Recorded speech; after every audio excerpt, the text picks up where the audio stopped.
Hello everyone, it's me again, and I wanted to do kind of a different video today. My favorite thing about writing has always been characters, whether it's creating them, developing them, you know, anything involving characters. And one of the major things that really makes a character for me is dialogue. So for as long as I've been writing, dialogue has been my favorite thing when it comes to writing. I like to write descriptions of like character appearances. I do like to write narrative to a certain extent, but my bread and butter is my dialogue and I love it. And I wrote a lot of fan fiction for a long time. That was my introduction into writing basically.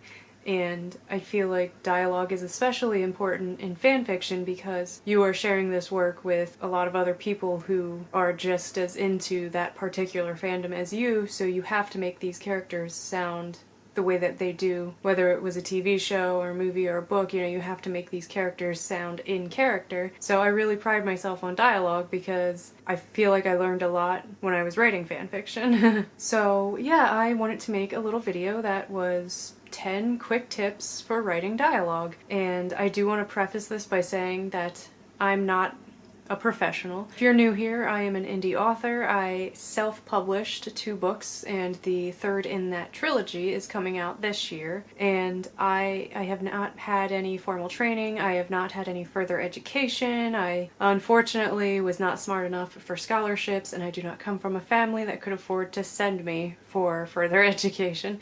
And while I would love to one day start taking classes, I just haven't had the means to do so yet. So all of this is just stuff that I have learned kind of in the trenches, I guess you could say. I'm not saying, you know, that this is the only way to do it and if you don't do it this way, it's wrong. Like, this is just, for me personally, what I have learned over the 17 years I've been writing. I'm 31. A lot of people don't think that I am my age, so let me get that out of the way. I am older than I look, so when I say I've been writing for 17 years, you know, it's not like I came out of the womb writing or anything. I wrote a little when I was like 6. I wrote a play about a new kid at school, and everyone wanted to be her friend, and everyone loved her, you know.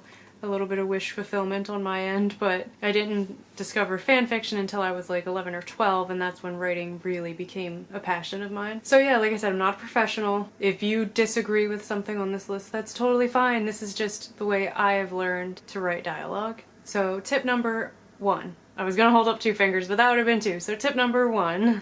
I find it very helpful to say my character's dialogue out loud. Reading the dialogue out loud really can help you to see if it flows and feels natural and actually feels realistic to say, because if you're just writing this character who's fairly casual, maybe they're a teenager, you know, you don't want their dialogue to come out sounding robotic and stiff unless that's in character for your specific character, in which case I still recommend you read it out loud because then you'll know, okay, does this sound stiff enough? I actually recommend reading everything you write out loud because you want to make sure it has a good flow, but in terms of dialogue I feel like it's a little more important in my personal opinion. So tip number 2.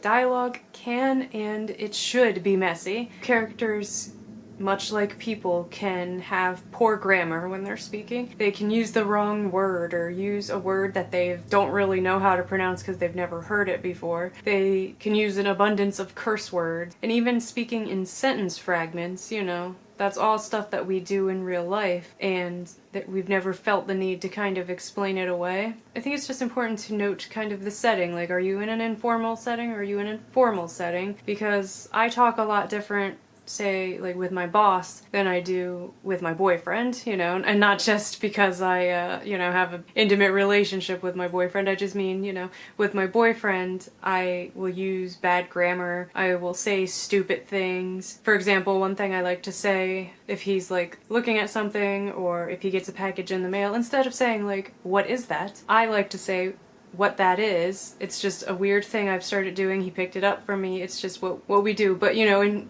in a formal setting, I would never say to somebody, oh, what that is. So that's just an example of, you know, dialogue can be messy, it can be weird, it can be stupid, you know. You're allowed to write a character like that, and I think a lot of people get caught up in the perfect grammar kind of thing. And, you know, that's good, of course, for a narrative. That's good for, you know, your paragraphs of world building and exposition, you know, that's good. You definitely want good grammar and stuff. But when it comes to dialogue, just be a little wild, be free, like do what you want. Tip number 3. Characters should have unique voices. And this is something I actually struggled with a lot, but also this is something that fanfiction helped me with a lot. Let me see, I'm trying to think. I wrote Pacific Rim fanfiction for a while, and Raleigh has a certain way of talking versus Stacker Pentecost. You know, Stacker is kind of gruff, he's very formal. You know, Raleigh's just your casual kind of, you know, cocky. Well, he wasn't cocky in the majority of the movie, but you know what I'm trying to say. Like, characters have different voices, and your reader should be able to kind of be able to guess which character is speaking,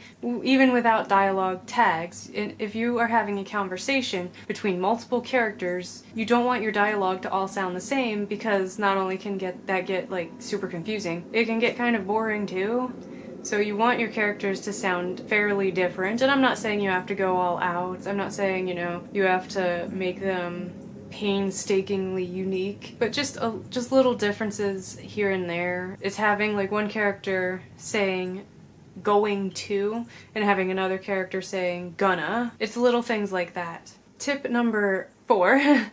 This kind of ties into number 3, but characters are going to have kind of a repertoire. They're gonna have a selection of words and phrases that are their favorite, that they like to use fairly often, because we all do. Like, I can't think of any off the top of my head of mine, but that's because I'm putting myself on the spot here. But you know, we have our favorite words and we have our favorite phrases, and it's good to assign a favorite phrase to a character, but you want to remember not to use it too much. Like, I had a character who wasn't all that confident when they spoke, and they were always worried that what they said was stupid, so after like everything that they said, they would say, you know, because they're trying to make sure, like, please tell me you know what I'm talking about, please tell me this makes sense. But after a while, you know, you really don't want to keep seeing you know. It's like, okay, I get it, but real people usually don't talk like that. Or if a girl says totally a lot, it can get kind of annoying and kind of feel forced. However, I think that can actually work if it's like a point of contention among like other characters in your story. If it's like every time one character says totally, her friends make a joke about like how she can't stop saying totally, I think then it can work. But if you're not doing that, if you're not pointing it out, your readers are just gonna kind of not like it. And I made that mistake actually in the first published version of Stoneheart, back when I was a lot more amateurish. Shyla actually said totally way too much, and I didn't notice it until a reader pointed it out, and I was like, oh my god, that's embarrassing. So I'm coming at you here with experience. And number 5 ties into that one as well. Think about when you're talking to somebody, think about how many times you say their name or a nickname. It's probably not a lot, right? You kind of will only say it to emphasize something or to joke and tease about something, or even if you're having an intimate moment, maybe you'll say their name, but you're not saying their name after like everything else that you say. It just can get really, really awkward if your characters are constantly referring to each other by name, especially if there's only 2 of them having a conversation. It's like, you know, blah blah blah John, and then like blah blah blah Richard, blah John, and it's just like, you don't need to keep saying each other's names. You're the only 2 there. Like, so you really want to just kind of sprinkle it in sparingly. And that's another thing I made a mistake with. I am currently going through the 4th draft of Stoneborn, which is the 3rd in my trilogy, and my main character Shyla, her older sister Faye calls her kiddo affectionately, and it works. I like it. I think it's cute. But when I was going through the first draft of this book, when I was reading it over, I was like, Jesus Christ, she says kiddo after everything. And so now I'm hyper aware. Every time Faye says kiddo, I'm like, okay, when was the last time she said kiddo? Because if it is literally within the same page, I gotta nix one of these. So that is something that you really need to look out for, in my personal opinion and experience. 6. Google Translate is super fun, and it is a helpful tool for a lot of things. If my camera's wobbling, it's because my cat is rubbing on it. I'm sorry. He wasn't in here when I started filming. But anyway, as I was saying, Google Translate is a very nifty tool, and I use it all the time. I love it. But if you are trying to write a character that is fluent in a particular language that you are not fluent in, you really don't want to rely just on Google Translate, because it is, you know, it's automated. It is not a person. It does not understand the finer nuances of language. It's gonna get embarrassing for you. You don't want to alienate certain readers, and if you have a multilingual person who is fluent in that language and they're reading your book and they get to your character that speaks that language, they might be offended, but they will probably just laugh, say, "This is stupid," and probably stop reading. So I would recommend finding somebody online who would be willing to look over the text that you want translated and to give it to you, you know. You might have to pay for somebody to do that, like a freelance translator, or if you have a friend or a family member that knows about that language, I would recommend that definitely over Google Translate. Number 7. In the same vein as Google Translate, I personally do not recommend writing characters' accents out phonetically. I'm sure we all remember reading Harry Potter when we were kids, and Hagrid's accent was written out, and it was helpful because we always knew when Hagrid was speaking, and it was kind of funny, I guess, in a whimsical kind of way, at least for me as an American kid. But now that I'm older, when you see an accent written out, it gets just really kind of silly and laughable, but not in the good way. And so I think at best, writing out an accent is silly, and at worst, it can be really offensive to people who have that accent. I usually just kind of try and describe their accent when I'm describing what their voice sounds like in the narrative.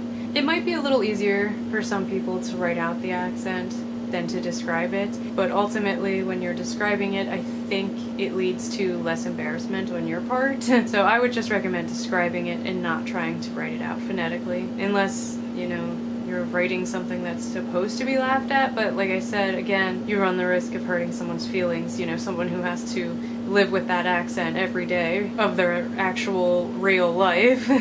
8. Cut to the chase. Small talk is real. Small talk happens. I can't tell you the amount of times I've talked about the weather with my coworkers, because they're my coworkers and I don't really have much to talk about with them. But if you are reading a story, you don't want to read small talk. It does nothing to push the story along and does nothing to further a relationship between two characters. The only thing I can think that small talk is good for is if you're trying to convey how awkward a scene is. Like if a character is in a waiting room and they're really uncomfortable and things are really awkward, and maybe this is their first time going to the doctor by themselves or something like that, and another patient decides to have small talk with them. I feel like you can writing out the small talk in that kind of situation, and not just specifically that's just an example, but I feel like writing out small talk like that really can convey, like, God, Jesus, this is uncomfortable. Or if your character is having dinner with their girlfriend's parents for the first time and the talk is really stilted and uncomfortable, small talk works there because a lot of us have been in those uncomfortable, embarrassing situations, so we can feel like that awkwardness. But for the most part, if you're just doing a normal conversation in a scene between two characters, small talk is just going to clog it up and slow it down, and we don't want that. Coffee break.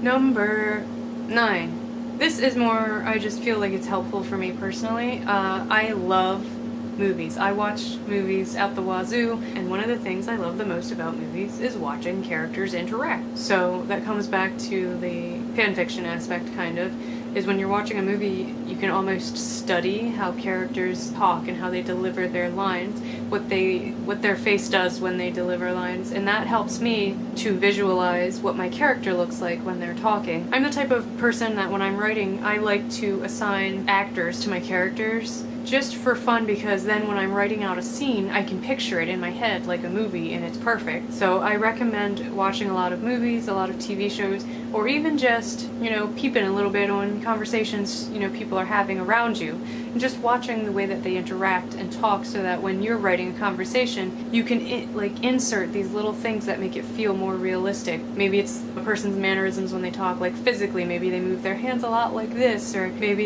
you know, somebody is like always kind of rubbing their neck when they're talking, or when they're talking to a person that they have a crush on, they rub their neck, you know, things like that. Again, that's stuff that you don't want to overdo though, you know, you kind of want to use it sparingly like everything else. But yeah, I recommend the study of dialogue in that sense. And number 10 is the big one. This is the one that drives me absolutely crazy. This one, I get sick when I hear people say this. Said is not dead. Let's get that out of the way. Said is not dead, and whoever told you said is dead is wrong. They are a liar, and do not listen to them. And I am sorry, I know I said I'm not a professional, I don't have any formal training, but I can tell you, beyond a shadow of a doubt, said is not dead. There is a time and place for using words like exclaimed, or hissed, or growled, or whispered, you know, there is a time and place for that. And that time and place would be like if you were going to use an adverb, like if you have two characters that are trying to be quiet. Rather than saying, she said quietly,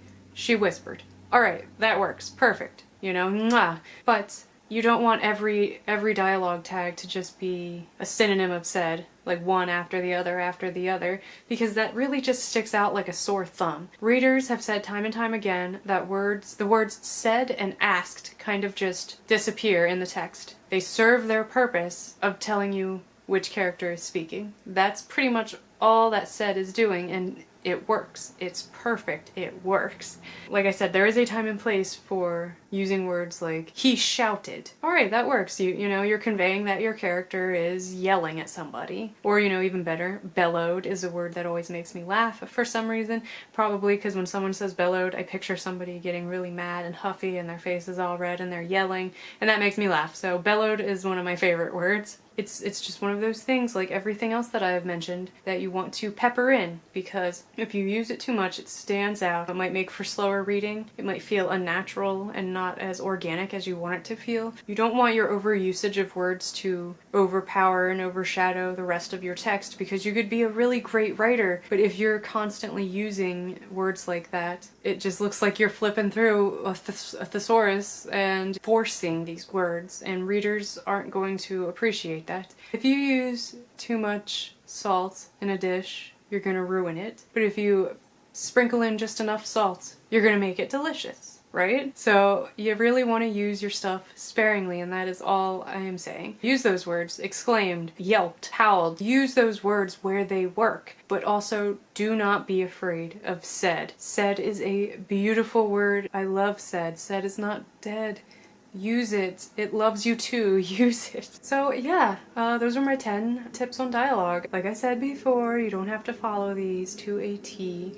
Maybe you don't like any of these tips, and I understand. It's just, these are things that I have learned over the years and things that help me personally. So yeah, that was my first time making a video like this. I might make more if I can. All of my stuff, like I said though, is self-learned over just years of writing. So I don't feel like I have the authority to make a lot of how-to videos or videos showing people the right way to do things in writing, because these are just learned for me. They weren't taught to me, if that makes sense. So I might try more videos like this, I might not, but dialogue is my absolute favorite thing to write, so it just kind of made sense to make a video about it.